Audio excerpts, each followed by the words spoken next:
Amazon founder Jeff Bezos is stepping down as CEO and handing over the keys to longtime deputy Andy Jassy.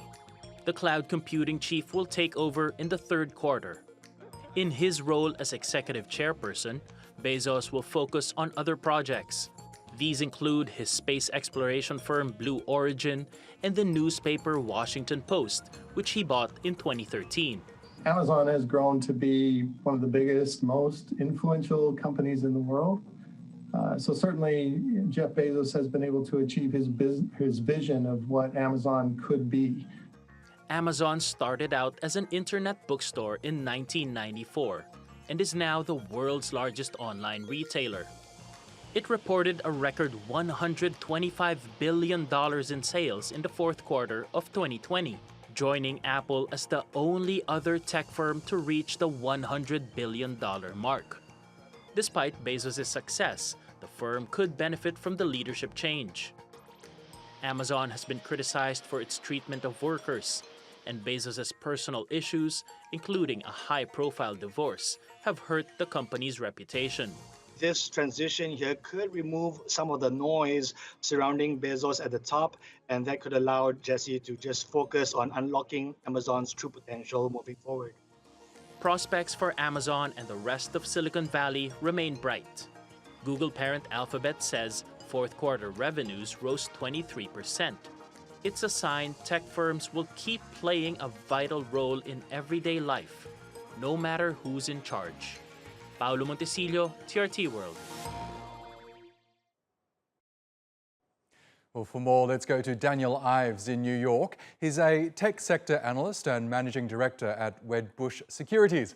Welcome back to the program, Daniel. Now, when the founder and CEO of a company as gargantuan as Amazon steps down, it really is a big deal. It reminds me of when Bill Gates stepped down as CEO of Microsoft back in 2000. How will Bezos' departure from the day-to-day running of Amazon affect the company? Yeah, and hopefully it goes a lot better than Ballmer taking over for Gates. You know, if you go back to that, but I think it just speaks to these are huge shoes to fill. But Jazzy's the right person. He's had the gold touch when it comes to cloud, been sort of the deputy for Bezos. But no doubt there's hurdles ahead, regulatory, as well as this is really all about cloud. And this is a cloud arms race going on right now between the likes of Amazon, Microsoft, and Google. Huge opportunities ahead, but no doubt still some challenges as you take over for such an iconic tech legend. Yes, let's talk more about Andy Jassy, his successor. We know that he's an Amazon veteran who joined the company back in '97. He's run AWS since its inception in 2003, turning it into the most profitable business of Amazon. I think a lot of people would be surprised to learn that the cloud computing division is actually more profitable than the signature e-commerce arm of the company. How will how will Jassy approach the running of Amazon? Can we expect any changes there? Well, I think at first you're not going to have major changes, but he does come from cloud. That's been his core enterprise background. And no doubt he's built AWS into the behemoth that is today. And just like you said, that's the profitability engine for Amazon. But as you start to get into retail and other areas like healthcare, he needs to prove himself. And you know that was a good example you talk about with Gates and Ballmer, someone that covered Microsoft for 20 years. That was not exactly a Cinderella story in terms of Ballmer taking over for Gates. And it just shows some of the pitfalls when you fill in for such an iconic tech legend. You look at Cook taking over for Jobs at Apple, that's been seamless. But I think that's more the rarity than the norm. And those are sort of the opportunities and challenges for Jazzy, who really continues to sort of double down on the cloud story.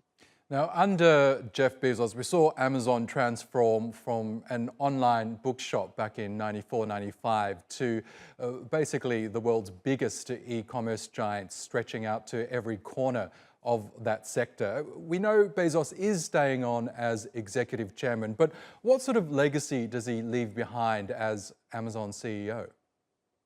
I mean, I think he's up there with Jobs, Musk, Gates, and others, where he's transformed the way the world operates from an e-commerce perspective, but also from a business perspective in cloud, left an indelible mark and really is in that rarefied air that you could count on one hand. And I think going forward, it's about that legacy and continuing to expand it. But no doubt, the strong have gotten stronger in this environment, and that also comes with it more of a regulatory focus, not just within call it the Beltway, but also within Europe. And those are some of the challenges for Jazzy as you look ahead.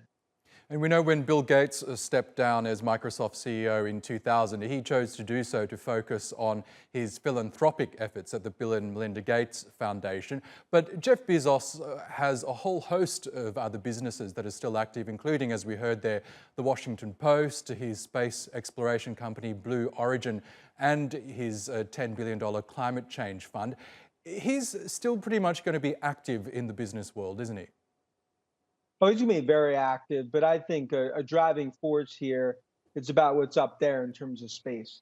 Because you look what Musk is doing with SpaceX, and I think that's something where Bezos is going to be really focused on in terms of his space initiatives, especially over the next decade. He's someone that operates 23 hours a day, sort of working on the Amazon front, and I obviously going to be continue to be heavily involved. But no doubt, space exploration and initiatives are going to be front and center, especially with Musk, I think well ahead on those initiatives with SpaceX. Okay, Daniel Ives, we'll have to leave it there, but thanks again for sharing with us your analysis here on the